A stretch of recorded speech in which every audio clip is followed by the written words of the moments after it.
മരിച്ചു കഴിഞ്ഞാലും നമ്മുടെ ശരീരത്തിലൊരു പ്രാണൻ നിലനിൽക്കും. ബാക്കിയെല്ലാം തിരിച്ചു പോകും. സമാനം, വ്യാനൻ, ഉദാനൻ ഒക്കെ തിരിച്ചു പോകും. പ്രാണൻ്റെ ഭാഗമായിട്ട് പഞ്ചപ്രാണങ്ങളിൽ ഉപപ്രാണന്മാരുണ്ട്. പേടിപ്പിക്കാൻ പറയാട്ടോ, നന്നായിട്ട് പേടിച്ചോളൂല്ല. അതിൽ പ്രാണൻ്റെ ഉപപ്രാണുണ്ട്, ധനഞ്ജയൻ പറയും. ധനഞ്ജയൻ ശരീരത്തിൽ നിൽക്കും, മൂപ്പര് പോയില്ല, ബാക്കി എല്ലാവരും പോകും. അതായത് നമ്മൾ മരിച്ചു കിടക്കുമ്പോഴും നമ്മുടെ ശരീരത്തിൽ ധനഞ്ജയനുണ്ട്. മൂപ്പരെന്താ വിട്ടു പോകാത്തവർ? മൂപ്പർക്ക് എപ്പോഴും ഒരു പണി ബാക്കിയുണ്ട്. ഈ ശരീരത്തിന് ജീർണിപ്പിക്കാന്നൊരു പണി ബാക്കിയുണ്ട്.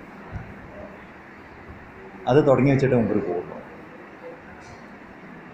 ബാക്കി നമുക്ക് ബോധമൊന്നും ഉണ്ടാവില്ല, നമ്മൾ ഒന്നും അറിയൊന്നുമില്ല. ഇന്ന് പറയണം, മരിച്ചവരാരും ഇതുവരെ ഒന്നും പറഞ്ഞിട്ടൊന്നുമില്ല, ഞാൻ അറിഞ്ഞില്ല കേട്ടോ. പക്ഷെ നമുക്കറിയാം, കഴിഞ്ഞ ജന്മത്തിലൊന്നും നമുക്ക് ഓർമ്മയില്ലല്ലോ. ഇനി അഥവാ ആരും വന്ന് പറഞ്ഞാണ്ട് കഴിഞ്ഞ കാര്യം. പക്ഷെ ഓർമ്മിക്കാനുള്ള ഇതൊക്കെയാണ്. ഇനി ഇതൊക്കെ ഇതിൻ്റെ ഏറ്റവും വലിയൊരു ഗുണം എന്താ പറഞ്ഞാൽ, ഭഗവാൻ പറഞ്ഞ ഇതൊക്കെ മായയാണ്, ഇല്ല പക്ഷെ ഉണ്ട് എന്ന് തോന്നുന്നതാണ്. അപ്പോൾ പിന്നെ ഇതുണ്ടോ? ഇതില്ല. ഇല്ലാത്തതിന് നമ്മൾ ഉണ്ട് വിചാരിച്ചു. എന്തിനാ ഉണ്ട് എന്ന് വിചാരിച്ചത്?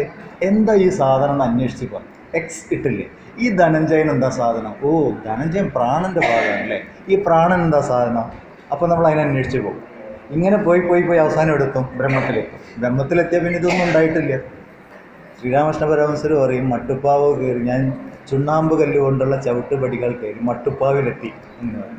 മട്ടുപ്പാവിലെത്തിയപ്പോൾ മട്ടുപ്പാവും ചുണ്ണാമ്പ് കല്ല്, ചവിട്ടുപടിയും ചുണ്ണാമ്പ് കല്ല് എന്ന് പറഞ്ഞാൽ എല്ലാം ഒന്നായി. പിന്നെ ചവിട്ടുകല്ല് വേറെ ഇല്ല എന്ന് പറഞ്ഞവർ നമ്മൾ ഓരോന്നോരോന്ന് ഇങ്ങനെ അന്വേഷിച്ച് പോകാൻ വേണ്ടിയിട്ടാണ് ഇതൊക്കെ പറഞ്ഞു തന്നത്. ഈ ശരീരത്തിനെ തന്നെയാണ് ഏറ്റവും വലിയ പരീക്ഷണ വസ്തുവായിട്ട് എടുക്കുക. ശരീരം എന്താണ്? പിന്നെ നമ്മൾ ചുറ്റും നോക്കിയിട്ട് ഭഗവാൻ പറഞ്ഞു, ഈ പ്രകൃതി കാണുന്ന ഓരോന്നിൻ്റെയും അടിസ്ഥാനം, ആശ്രയം എന്താണെന്ന് നോക്കൂ, അതൊക്കെ ഞാനാവും എന്ന് പറഞ്ഞാൽ ഈ കാണുന്നതൊക്കെ ഭഗവാൻ, സർവ്വവ്യാപി, സർവ ആശ്രയത്വം. ഈ എന്താണ്, ജലഭൂതത്തിൽ നിന്ന് രസത്തിനെ മാറ്റിക്കഴിഞ്ഞാൽ പിന്നെ ജലമില്ല എന്ന് പറഞ്ഞതുപോലെ ഈ കാണുന്ന സകല വസ്തുക്കളിൽ നിന്നും അതിൻ്റെ ധർമ്മത്തിനെ മാറ്റിക്കഴിഞ്ഞാൽ പ്രപഞ്ചം ഇല്ല. അപ്പോൾ ഇല്ലാത്തവനൊന്ന് ഉണ്ട് എന്ന് സങ്കല്പിച്ചാണ് നമ്മളുടെ പ്രശ്നം. ക്ലിയർ ആയില്ലേ? അതിനാണ് ഭഗവാൻ ഈ പറയുന്നതൊക്കെ. എന്തൊക്കെയാണ് ഭഗവാൻ പറഞ്ഞത്? ജലത്തിലെ രസം, സൂര്യചന്ദ്രന്മാരുടെ ശോഭ, വേദങ്ങളിൽ പറയുന്ന ഓങ്കാരം, ആകാശത്തിലെ ശബ്ദം എന്ന് പറഞ്ഞാൽ അങ്ങനെ ഇടിവെട്ടുന്ന ശബ്ദമല്ല, ആകാശഭൂതത്തിൻ്റെ തന്മാത്രയുടെ ശബ്ദം, മനുഷ്യരിലെ പൗരുഷം. പൗരുഷം എന്ന് പറഞ്ഞാൽ ഇങ്ങനെ മീശ വെച്ച് സവാരി ഗിരിഗിരി പറയുന്ന പൗരുഷമല്ല, നമ്മളായിട്ട് നിർത്തുന്ന ശക്തി, അതാണ്. ഇതൊക്കെ എന്താണ്? ഞാനാകുന്നു, കൃഷ്ണനാകുന്നു. ശ്രീകൃഷ്ണ ഭക്തരെ സംബന്ധിച്ചിടത്തോളം അതൊക്കെ കൃഷ്ണൻ.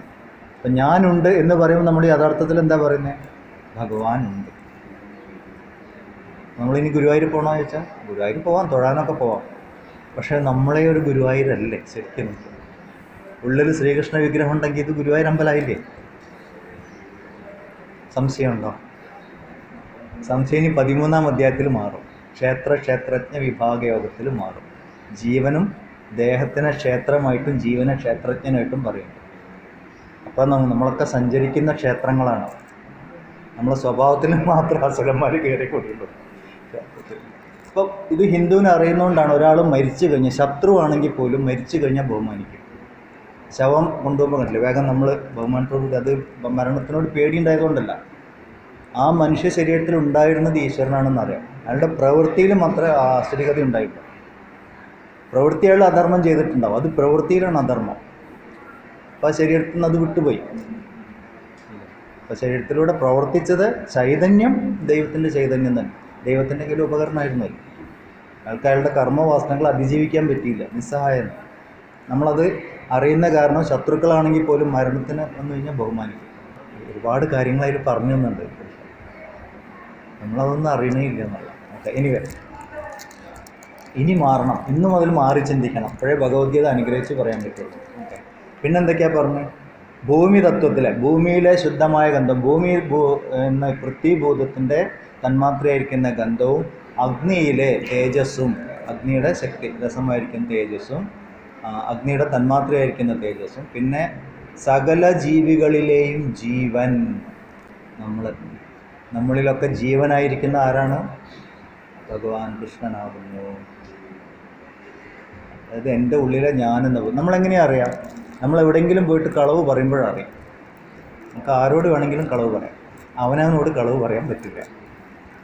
നമ്മൾ കളവാണ് പറയണതെന്ന് അറിയുന്ന ഒരു സംഭവം അപ്പോഴും ഉള്ളിലുണ്ട്. അത് മൂപ്പരാണ്, ശ്രീകൃഷ്ണൻ. ഇല്ലെങ്കിൽ നമ്മൾ ഏത് ദൈവത്തിനെ വിചാരിക്കുന്നു, ആ ദൈവത്തിനെ കണ്ണ് വെട്ടിച്ചിട്ട് ഒരു സംഭവം ഒന്നും ചെയ്യാൻ പറ്റും. പണ്ട് ഒരു ഗുരു 2 ശിഷ്യന്മാരെടുത്ത് പക്ഷികളെ കൊടുത്തുന്നു, ഓരോ പക്ഷിയെ കൊടുത്തു. എന്നിട്ട് പറഞ്ഞു, ഇതിനെ 2നെയും കൊല്ലണം, ആരുമില്ലാത്ത സ്ഥലത്ത് പോയിട്ട്, നീ കൊല്ലുന്നത് ആരും കാണാൻ പാടില്ല. അപ്പോൾ ശരി പറഞ്ഞ ശിഷ്യന്മാർ, ഒരു ശിഷ്യൻ കുറച്ച് അപ്പുറം പോയിട്ട് അതിനെ കൊന്ന് തിരിച്ചു. ആരും കണ്ടില്ല ഗുരു, ഞാൻ സംഗതി റേസ് ഫസ്റ്റ്. ഒരാൾ രാവിലെ മുതൽ പോയി വൈകുന്നേരം വരെ അവിടെയും ഇവിടെയൊക്കെ തിരിച്ചു കൊല്ലാതെ തിരിച്ചു കൊണ്ട് കൊടുത്തു. അപ്പോൾ ഗുരു ചോദിച്ചു, എന്ത് പറ്റി, കൊല്ലാൻ പറ്റി? ഞാൻ ഒരുപാട് സ്ഥലത്ത് പോയി, കാട്ടിലും വനപ്രദേശങ്ങളിലും പർവ്വത പ്രദേശങ്ങളിലൊക്കെ പോയി. ഞാൻ എപ്പോഴും ഇതിനെ കൊല്ലാൻ മുമ്പ് എൻ്റെ ഉള്ളിൽ നിന്ന് ഒരാളത് കണ്ടുകൊണ്ടിരിക്കുന്നുണ്ട്, അപ്പോൾ എനിക്ക് കൊല്ലാൻ പറ്റുന്നില്ല. അതാണ് സാധനം. നമ്മൾ എന്ത് ചെയ്യുമ്പോഴും നമ്മളുടെ ഉള്ളിൽ നിന്ന് ഒരാൾ കണ്ടുകൊണ്ടിരിക്കുന്നുണ്ട്. ഇത് ഒരു ബോധം ഉണ്ടെങ്കിൽ തന്നെ നമ്മൾ രക്ഷപ്പെട്ടു. ഇതാണ് ഭഗവാൻ പറഞ്ഞത്, ജീവികളുടെ ഉള്ളിലെ ജീവനായിട്ട് ഞാൻ, തപസ്സിമാരുടെ തപസ്, ഇതൊക്കെ ഞാൻ. പിന്നെന്താണ്,